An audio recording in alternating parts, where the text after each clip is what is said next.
So I'm in Wilmington, Delaware. And already there's a bunch of these doorways that are, the door is actually a piece of plywood. And this city has a violent crime rate that's 268% higher than the national average. In 2020, they had 39 homicides.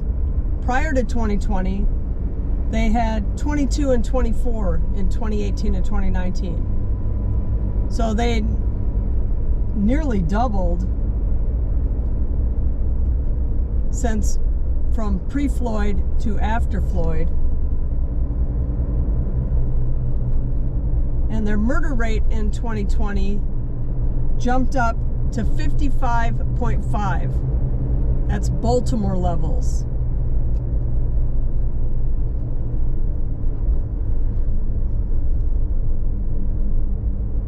And since then, they had at least 36 in 2021. So they're staying up in that same range of homicides. So in the low 20s pre-Floyd, in the high 30s post-Floyd.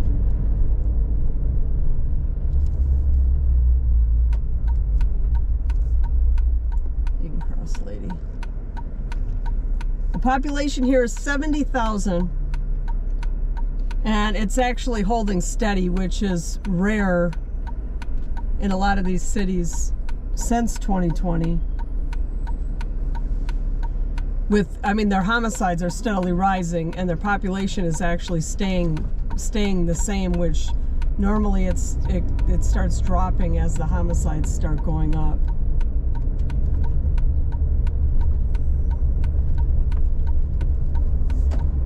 But it's 57% black and 34% white here. Not much of anything else. And the annual income is actually pretty high. It's $38,000. And they have a 30% poverty rate, so a third of the population lives below the poverty line.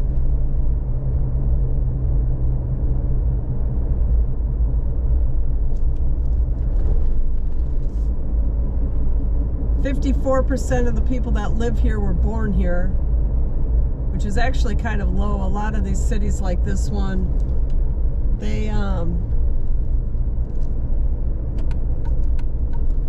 it's usually 70-80%. When it's bad like this, people get stuck in places.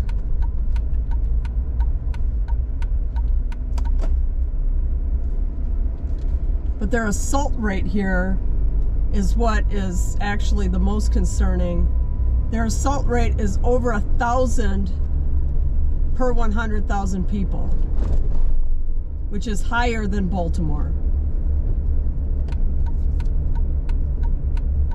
So the homicides have gone up, the assaults are high,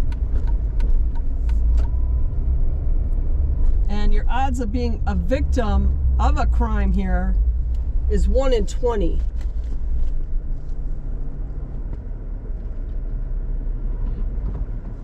Which is also pretty high. The really bad cities, it'll be 1 in, under 10, 1 in 8, 1 in 9. But 1 in 20, as things are going, if we get the 2022 statistics from the FBI this year, which they may or may not even release, because they've been really bad about releasing that kind of data, either because the cities aren't, providing it to them, or because they've just decided they're just not going to release it, or because they got orders from higher up that say they can't release it because they don't want people to know how bad things actually are. Whatever the reason is, if we get the 2022 numbers, it's going to be even worse. Yeah, all of this stuff is all boarded up here. Although people are probably living in these places.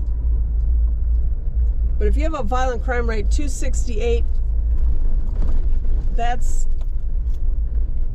worse than regular city bad.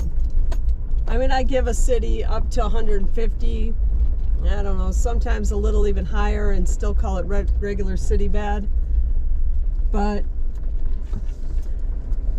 you start getting higher than that, and it starts getting a little iffier. I imagine this has jumped, I bet it's up over, at least up over 300 by now. And this neighborhood I'm driving through looks a little sketchy.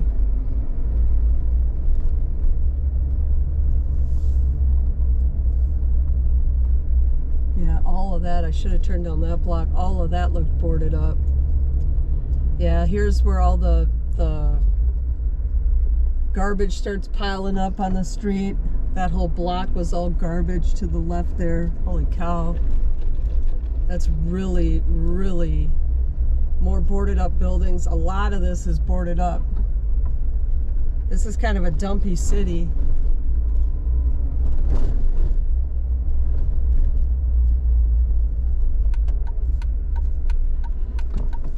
And a lot of it is all boarded up.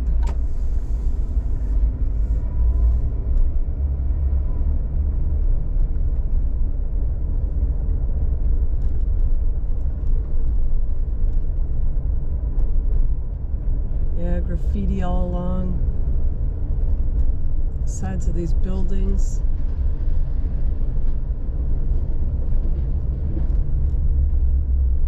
That was actually worse than I thought it was going to be here. That city looks far worse than a city that their violent crime rate is only 268. It looks far worse than what one like that looks like. It's very run down, very dirty. A lot of it was boarded up.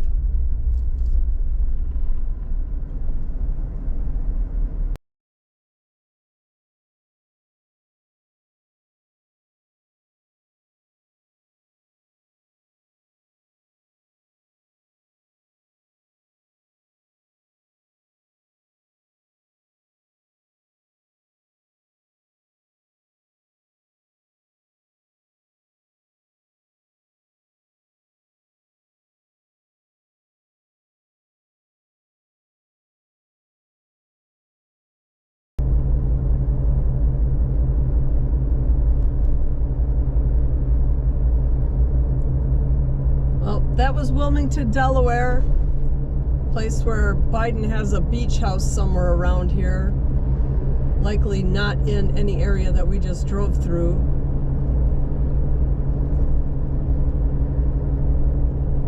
But yeah, that city, it looked worse than I thought it was going to look.